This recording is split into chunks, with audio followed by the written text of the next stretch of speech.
નમસ્કાર વિદ્યાર્થી મિત્રો, આજે આપણે ધોરણ 10ના ગણિત વિષયના પ્રકરણ 5.2 ભાગ 2 સમાંતર શ્રેણી વિશે ચર્ચા કરીશું. એક ઉદાહરણ જોઈએ. સમાંતર શ્રેણી 21નું પ્રથમ પદ 21, 18, 15 ડેશ ડેશ ડેશનું કયું પદ -81 હશે? વળી કોઈ પદ 0 હોઈ શકે તે સકારણ જણાવો. 5.1નો ભાગ 1 છે. આપણે એમાં એવું જોયું હતું કે કોઈ પદ 10મું પદ હોઈ શકે, 10મું પદ શોધો, 30મું પદ શોધો, એટલે પદની કિંમત શોધવાનું. 30મા નંબરનું પદ એટલે પદનો ક્રમ આપેલો હતો કે 30મા નંબરનું પદ છે, પણ એ 30મા નંબરનું પદ શોધો એટલે એની કિંમત શોધવાનું હતું. અહીંયા પદની કિંમત આપેલી છે કે આ શ્રેણી છે. અહીંયા તમે જોઈ શકો છો ઘટતી શ્રેણી છે. 21 પછી 18 થાય છે, 18 પછી 15 થાય છે, એટલે શ્રેણી ઘટી રહી છે. એટલે શૂન્યમાં પણ કદાચ જવાબ આવી શકે અને ઋણમાં પણ જવાબ આવી શકે. શ્રેણી ઘટી રહી છે. 15 થશે, પછી 12 પણ થાય, પછી 9 પણ થાય, એ રીતે શ્રેણી ઘટી રહી છે. એટલે એમાં કોઈ પદ ઋણ 81 આવી શકે. જેમ પહેલું પદ 81 આવ્યું. ક્રમ પહેલા પદનો જે ક્રમ છે n બરાબર 1 છે, પણ જે કિંમત છે 21 છે. બીજા નંબરનું પદ છે, પદનો ક્રમ 2, પણ એનું જે પદની કિંમત કેટલી છે 18. તો એવી રીતે કીધું છે આ પદ ઘટી રહ્યું છે, આ શ્રેણી ઘટી રહી છે.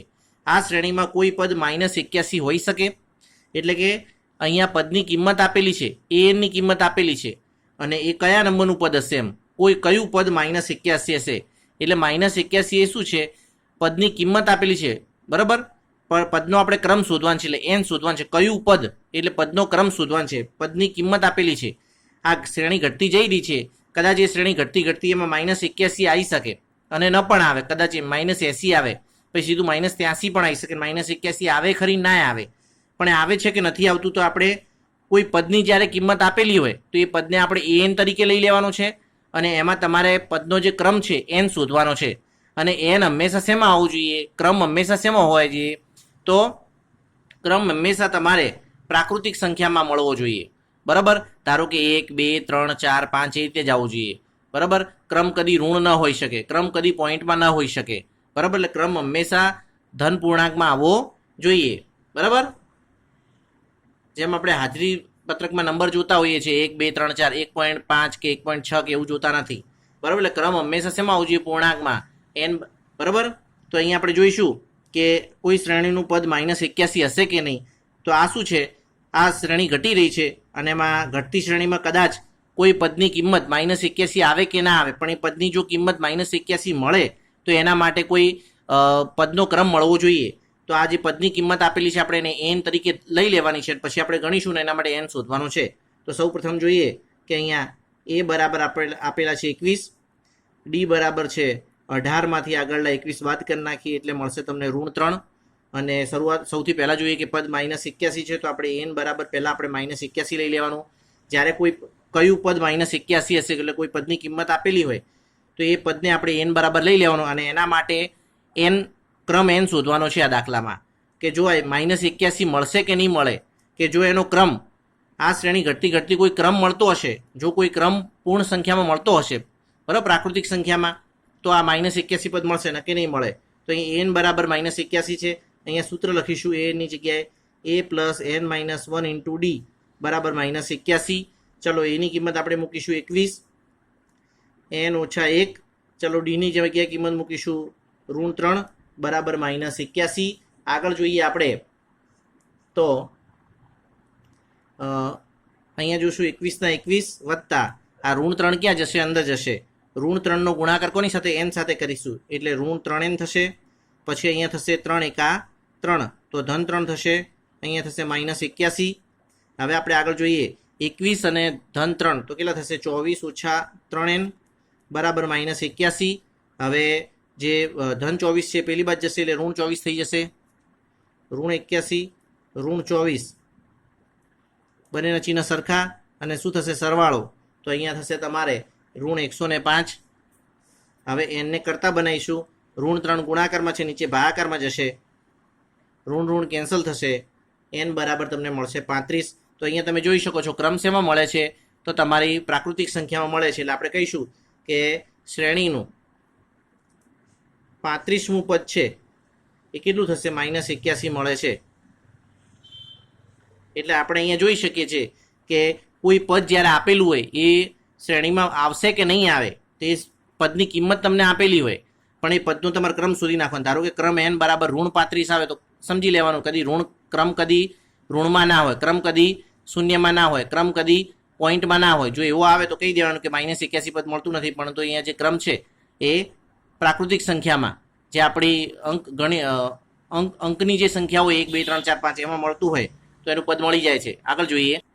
બીજો આપણો પ્રશ્ન છે કે કોઈ પદ શૂન્ય હોઈ શકે? તો આપણે અહીંયા એમાં એવું જ પૂછ્યું છે કે આ શ્રેણી એ જ શ્રેણીની અંદર કોઈ પદ શૂન્ય હોઈ શકે? તો આપણે શૂન્ય નામનું પદ, કોઈ પદની કિંમત શૂન્ય હશે કે કેમ? તો આપણે n બરાબર શૂન્ય લઈ લઈશું ને એના માટે n ની કિંમત આપણે મેળવીશું. તો a plus n minus 1 into D બરાબર 0. એની જગ્યાએ 21 વત્તા n ઓછા 1, ડીની જગ્યાએ -3 બરાબર 0. આગળ જોઈએ આપણે તો 21 ના 21 ઋણ 3 અંદર જશે, ઋણ 3n વત્તા 3 બરાબર 0. 21 ને 3 24 ઓછા 3n બરાબર 0. ઋણ 3n કરતા બનાવીશું. 24 ધન 24 પેલી બાજુ જશે એટલે ઋણ 24. n બરાબર ઋણ 24 ભાગ્યા ઋણ 3. ઋણ ઋણ કેન્સલ થશે. n બરાબર 8. તો શ્રેણીનું જે 8મું પદ હશે, શ્રેણીનું જે 8મું પદ છે એ તમને શૂન્ય મળે છે. ચલો આગળ જોઈશું. ચકાસો કે 301 એક સમાંતર શ્રેણી છે 5 11 17 23 એ સંખ્યાની યાદીનું કોઈ પદ છે કે નહીં. એનો મતલબ કે આ એક પદની કિંમત આપેલી છે પણ એ આ પદ આ શ્રેણીમાં આવશે કે નહીં આવે. આપણે જે આગલા દાખલામાં એ રીતે જોયું એ જ પ્રમાણે કે જે આ પદ છે એ આ શ્રેણીમાં આવશે કે નહીં. તો તમે જોઈ શકો છો આ શ્રેણી વધતી શ્રેણી છે 5 11 17 23. આગળ વધતા વધતા 100 પણ થાય, 200 થાય, 300 થાય, 500 થાય. જેમ જેમ વધતી શ્રેણી છે એ શ્રેણી વધતી હોય કદાચ એમાં 301 આવે ખરી ના આવે, પણ અહીંયા આપણે એ ચેક કરવાનું છે કે આ જે પદ છે એ આ શ્રેણીનું છે કે નહીં, એટલે આ શ્રેણીમાં આવે છે કે નથી આવતું એ આપણે ચેક કરવું છે. તો કોઈ પદને જ્યારે શ્રેણીમાં આવે છે કે નથી આવતું એટલે આ પદની કિંમત આ શ્રેણીમાં આવી પણ શકે અથવા ન પણ આવી શકે. તો એ જે પદ જ્યારે ચેક કરવાનું હોય ત્યારે આપણે એને n બરાબર લઈ લેવાના છે અને તમારે કોઈ પદને n બરાબર લઈ લઈએ અને પછી એના ઉપરથી પદનો ક્રમ n તમારે મેળવવાનો છે.